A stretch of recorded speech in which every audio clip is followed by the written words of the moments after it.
Welcome everybody, dear colleagues, dear journalists.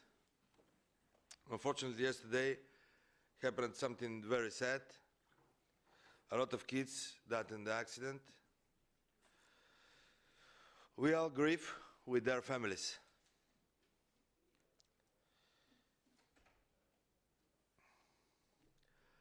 Thank you very much once again for your coming and to accept our invitation.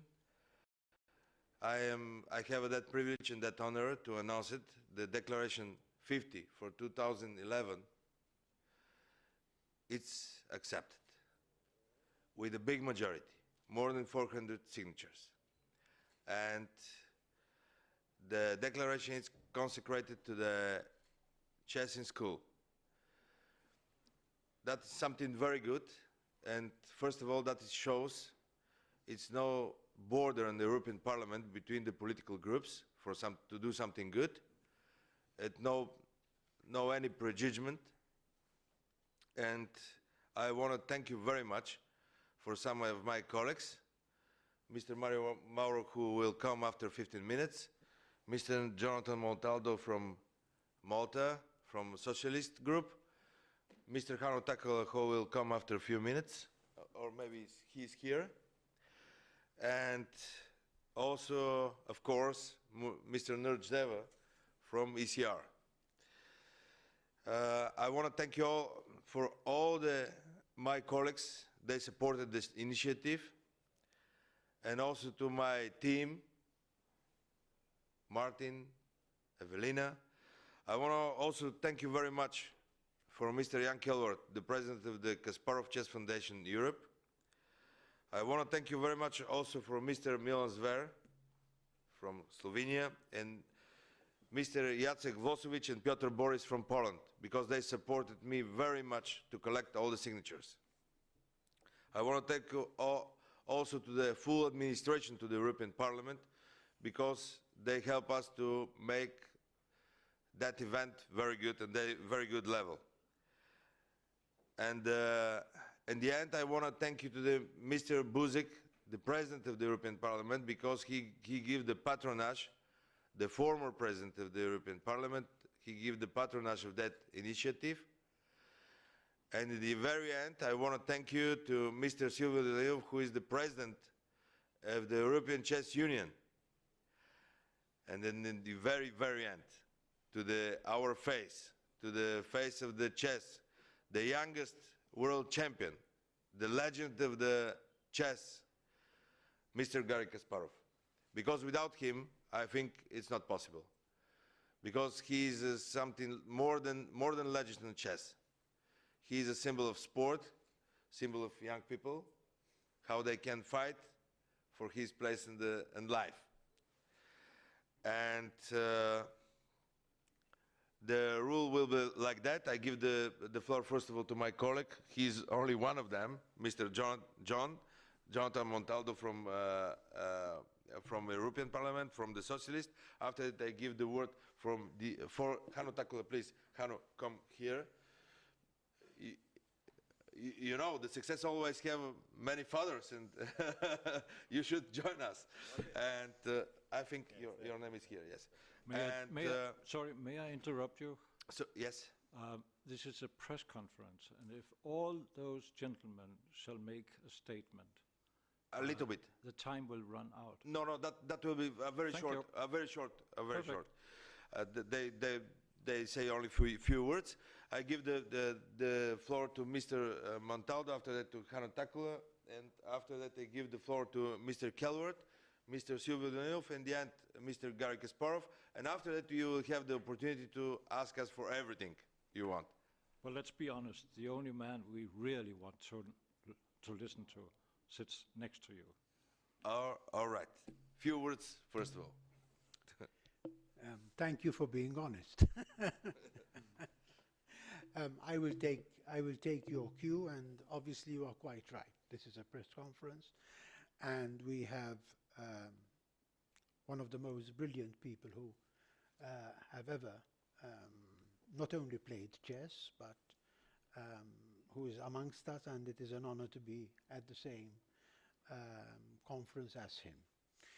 I will be very, very, very brief. I think that the initiative was important because I have always believed that thinking should be thought as a subject. It is being thought as a subject in many universities, especially lateral thinking, and I believe that chess is one of the more important, you cannot call it a game, but one of the more important ways of accelerating the thought process. The second reason I believe is that children, that's why the word school is important, that children have to be motivated. And I attended my secondary education, and I will conclude here, in the United Kingdom. And that was a long time ago. I'm 59, so it must have been perhaps 45 years ago. And they had an excellent way of motivating children. And this was by putting strictly academic and traditional subjects, maybe Latin or English literature, and in between they would always put a subject which would interest more the child. For example, gymnastics or swimming or woodworking. And I believe that in chess you are getting the interest of the child because to him it is a challenge, and at the same time it would not strictly be seen as an academic subject in the traditional form, and it will act as a motivation for the child to be more attentive throughout the whole curriculum. Thank you very much. Thank you, John, for your brief speech. Hanno, it's you. So I think I just told you that it was a pleasure to be with these guys, and I think that that's very good initiative, and I really looking forward what is the next step. So I think that I would like to give the floor for our main guest and the father and for this idea, Mr. Kasparov. So I think that he might be say more concerning that, but in my behalf I say that it's a real pleasure to be part of this team. Thank you, Hanno. Jan. Thank you, Slavi. This should be a great day today. Unfortunately, it's also a sad day for the children. It happens that the school who got that accident is just outside of the city I'm living in. So this morning there was quite a lot of turbulence in my neighborhood. Anyway, I'm here and life goes on, and I'm very happy and proud to say that on the initiative both Gary and I took to create the Kasparov Chess Foundation Europe, that we succeeded in reaching a great goal, namely reaching the majority of the votes of the members of parliament.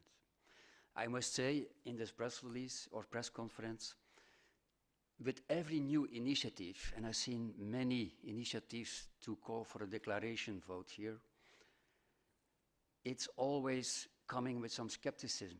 Will it succeed? Will it fail? There's a lot of doubt because it's a long process, it's hard work, and I must say we succeeded, and the hard work is there and turned into success. So next steps are to go to European Commission. That's again hard work, but again the belief is so strong that we will succeed there, and we can hopefully bring a wonderful program to the schools with chess in school in the member states of Europe. Thank you. Thank you, Jan. Silvio. On behalf of the European Chess Union, I would like to thank to everybody who was part of this incredible mission. I think today is, as Jan said, is very sad day, of course, but it's also historical day for chess. chess, besides sports, was officially recognized as educational tool from the European Union. I want to thank so many people. First of all, to these 5 gentlemen who are here, who support our declaration from the very beginning. Slavi Binev, Hanu Takova, Jonathan Montaldo, Narj Deva, and Mario Mauro. Of course, to Milan Zver, to Kasparov Chess Foundation, to Jan Kalevert, and to Gary Kasparov himself, who was involved personally and worked very, very hard from the beginning. Special thanks to Inge. She helped us very much. Thank you. Don't say that. And as the gentleman says here, we are in time trouble and we have to be fast. I want to make a special award to the main initiative of the declaration from the European Chess Union, for our friend Slavi Binev.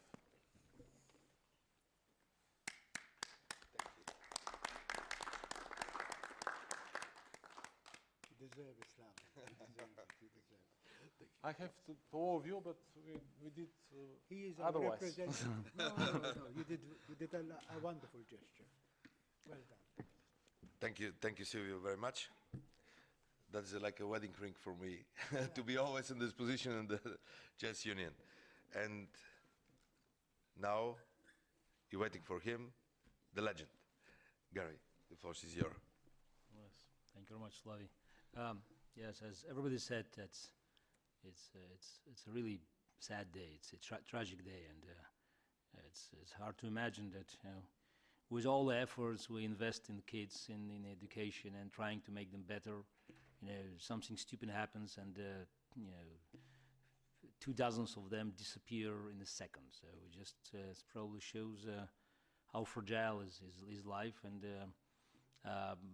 sometimes, you know, it sends a signal that just most of our efforts could disappear in vain without us even recognizing the danger that has been awaiting for us around the corner. But it's also, as was pointed out here, it's a great day for the game of chess. It's kind of a milestone, and I thought this morning, and I shared these bad dreams with Silvio and Jan, that when we started the project of collecting signatures, I have to admit that we didn't think for a second about a failure. And just imagine what would have happened, you know, if we failed. What would be a most severe blow to the game of chess, to the reputation of the game of chess. So we haven't played chess. We gambled a bit, but we did it because we had the great belief that the game of chess was so valuable and so important for the future of the education, and that was a historic moment to change it from a pure game into something that will become a vital part of a modern educational system. And while these declarations adopted by European Union are mainly symbolic, I think that was a symbol we have been waiting for a very long time. Chess has been approved by the largest bureaucratic body in the world, and this signal will be heard and will be felt around the globe. In the last year, I made presentations of our programs in many countries and continents, in Brazil, in South Africa, in Turkey, in Abu Dhabi. Just 2 weeks ago, the government of the Republic of Georgia signed a contract with Kasparov Chess Foundation to introduce our programs into their schools. There are a few more presentations are on the way this year, but it's very important now we can back these presentations by the declaration. It's not just Gary Kasparov trying to tell them that it's a good idea. It's not that the European Chess Union is promoting chess. It's a support across the board. I think it's quite impressive to see that the declaration was supported almost evenly by all the groups, by the conservatives, by liberal democrats, by Greens, by socialists. You could look at this, at the list of those who signed it, and just to recognize the universal value of the game of chess. And also all the nations. Yeah, it's the nation, yes. It's All yeah, the 20, there's the nations probably not that even. Yes. Yeah, we have Eastern European nations that donated more percentage-wise, like Bulgaria or Slovenia was 100% signatures. Poland was nearly 100%. Yes, Spain was phenomenal. Also, I think it's 90%. But I think this success ruined this myth about the game of chess, that this game of chess doesn't belong to the mainstream, that this game is just part of this pastime. It's not as serious to be included into the educational package or a cultural package, and to be a subject that requires serious attention from the government or from municipalities. And I think that these 404 signatures that we have now, and I think more to come, these 400 plus signatures are sending the very clear signal. Chess belongs to the mainstream, and chess is a very important future element of the modernized educational system. And that's why I'm very pleased that we are sitting here today, and we can report back to you that we succeeded. And again, thanks. My greatest appreciation is extended to everybody who was involved, and of course, starting with Silvia Denilev, old friend who was willing to join forces in the Parliament to bring chess to a new level. To Slavy Binev, who contributed this enormous energy and also belief, which is important, belief that we will succeed. So maybe, without people like Slavy, we could have spent more time considering our chances. So we haven't wasted time, and we rushed into this battle, and that's where we succeeded. And of course, to Jan Calvert, who helped me to build the Kasparov Chess Foundation Europe, and now we are extending our chess services to different countries, and to all MEPs who signed it originally, and for many others who have been helping to us. Our friends in Poland, who did a great job, our friends in Spain, but again, to everybody who tried to make even a small contribution, because these small contributions ended up with the huge service to the game of chess. Thank you.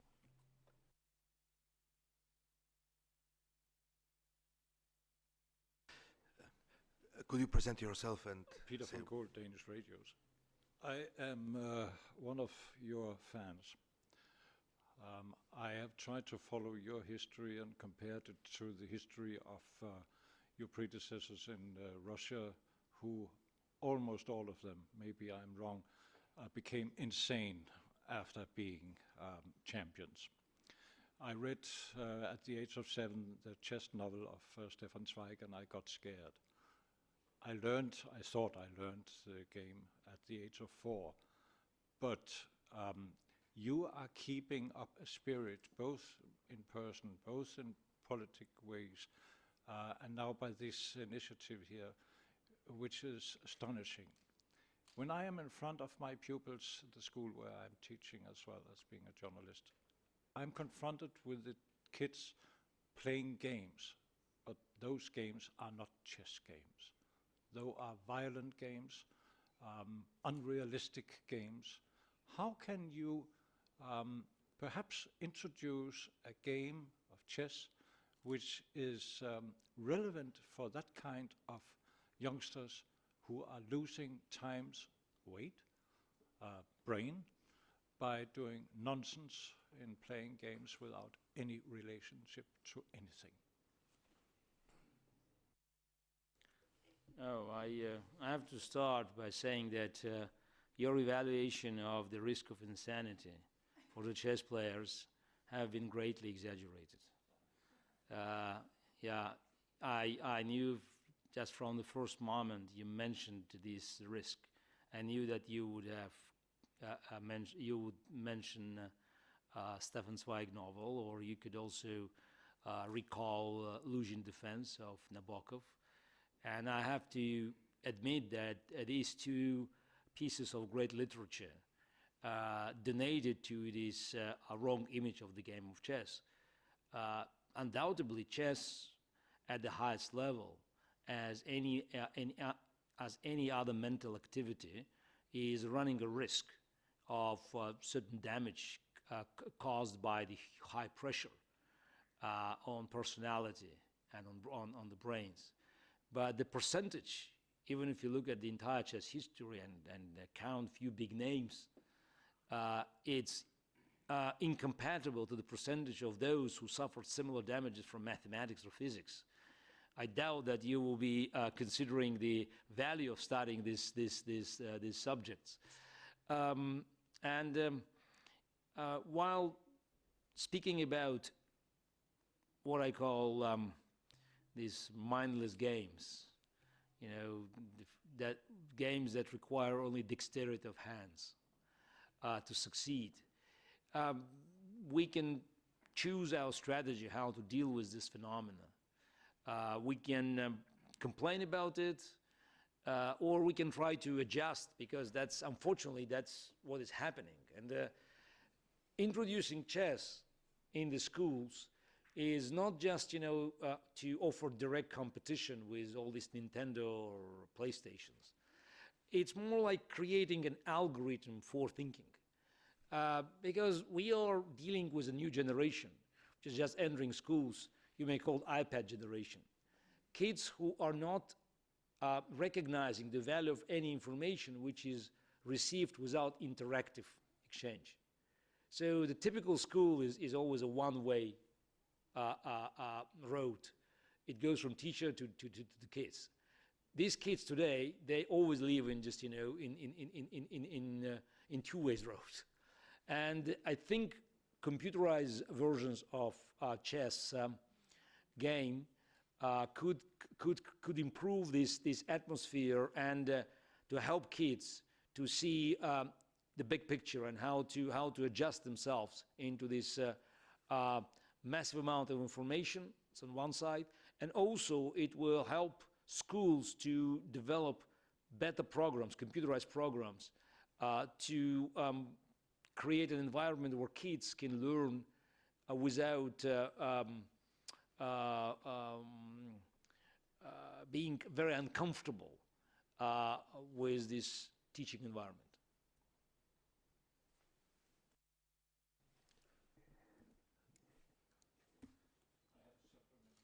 All right, please. Very short question. I put it to you some years ago when you were here first time. If not you, who then can foresee the next move of Mr. Putin?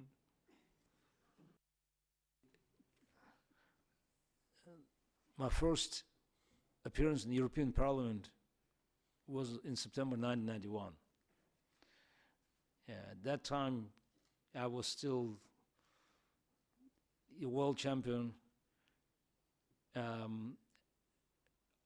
representing the Soviet Union.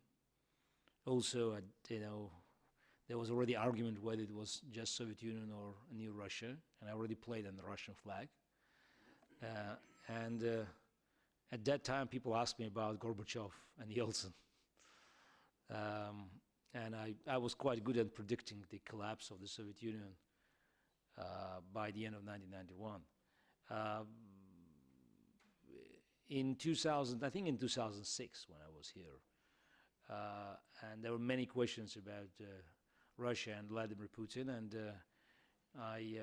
maybe I was not as good in predicting the correct outcome in terms of timing. But now I believe that analyzing in chess terms the situation in Russia, you may say that Vladimir Putin is in Zugzwang, so no moves could improve his position. So as a matter of fact, every move will cause more damage. It may not show up immediately, but it's a foreseeable future. And I think if anybody expects him to rule Russia for 6 years, they will be badly surprised. So I think his days are numbered. The clock is ticking, and I think he will be facing more and more dangers from very different quarters, no matter what opposition is doing. It's just, his game is almost over, and it's just a matter of price my country and the world will pay for his removal. If you have some last question? No? Okay, thank you very much. I wish you a very good weekend.